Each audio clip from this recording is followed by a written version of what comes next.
Maintenant inscrit dans notre conducteur en ce mercredi, bien sûr, notre virée d'influence, bien sûr. Ce sont des personnes, des sommités, personnalités, des personnes qui nous inspirent au travers de leur parcours. Aujourd'hui, on part à la découverte d'une femme exception. Elle est pionnière dans le domaine de l'audiovisuel ici en Côte d'Ivoire, présidente actuelle des journalistes de la presse étrangère et les premières femmes JRI. Vous me direz qu'est-ce que c'est? Journaliste reporters d'images. Ce sont des personnes qui partent en reportage tout seuls et qui réussissent à revenir avec des éléments, à les monter jusqu'à les diffuser. Et aujourd'hui, nous avons posé nos projecteurs et nos axes de caméra sur cette grande dame en la personne de Madame Mma Camara.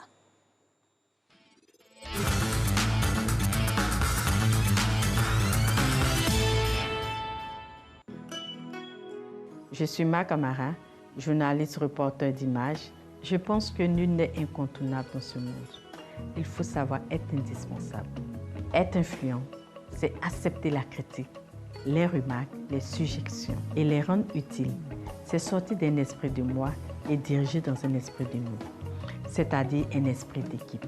C'est savoir extérioriser et partager sa vision. C'est écouter, c'est accepter l'échec et pouvoir rebondir.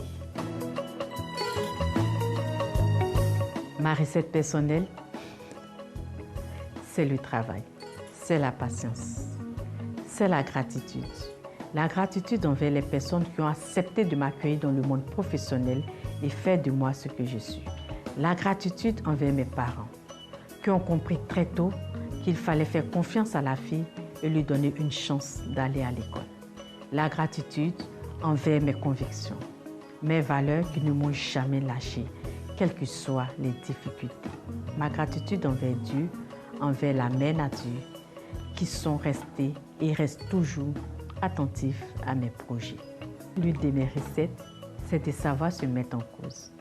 Je reviens là-dessus parce que nous voulons toujours trouver un coupable à ce qui nous arrive, trouver un acteur à nos échecs, sans véritablement se poser la question sur notre part de responsabilité. Je m'entoure d'ondes positives et les obstacles sur mon chemin deviennent des temps de repos et de méditation pour mieux avancer. Pour la petite histoire, j'ai voulu être militaire, mais malheureusement, à cette époque, les femmes n'étaient pas autorisées à l'école militaire de Bingerville.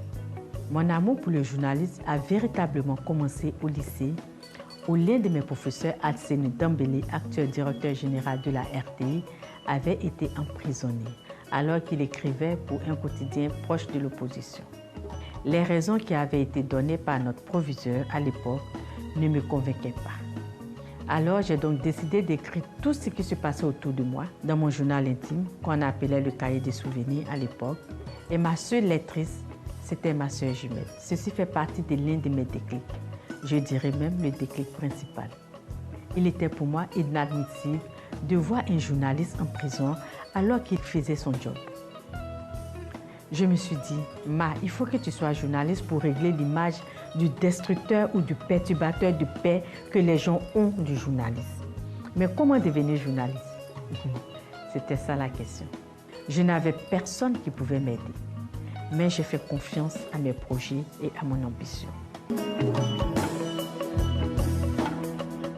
Des moments sombres, oui, j'en ai connu. Mais pour moi, c'est une école. J'avais une vision, un objectif. Je me suis donc inspirée des talents des aînés parce que pour moi, il est inutile de vouloir faire comme les autres. Sinon, vous perdez vos valeurs. Les valeurs pour moi sont comme des empreintes digitales. C'est spécifique à chaque individu. En voulant faire comme les autres, vous perdez vos repères. Ce qui me rend plus triste, c'est quand j'ai le courage de renoncer à ce que je ne peux pas changer. Je n'ai pas été militaire, mais j'ai travaillé avec des militaires. Et aussi bien d'autres portes heureuses dans ce secteur se sont ouvertes pour moi. Aujourd'hui, je suis la première femme journaliste reporter d'images en Côte d'Ivoire et l'une des premières en Afrique spécialisée sur les questions militaires. J'enseigne le média training à des officiers supérieurs. En tant que présidente de l'Association de la presse étrangère en Côte d'Ivoire, j'ai réussi à faire partager ma vision de création d'un cadre de travail sécurisé pour des journalistes dans l'exercice de leurs fonctions. On ne devient rien dans ce monde sans mentor. Et surtout dans le secteur de la presse. Il faut savoir rendre hommage à ceux qui nous ouvrent la porte et nous font. Quand vous apprenez auprès d'un vieux, on ne lui dit pas que c'est pour monter sur ses épaules pour être plus grand que lui. Il faut l'amener à vous porter lui-même sur ses épaules pour vous faire grand. Il n'y a pas de risque qu'il vous lâche. Et c'est ce qui manque à nos jeunes aujourd'hui. Je demande aux jeunes de croire en notre métier et de ne pas s'inquiéter. La presse ne disparaîtra jamais. Il y a de la place pour tous.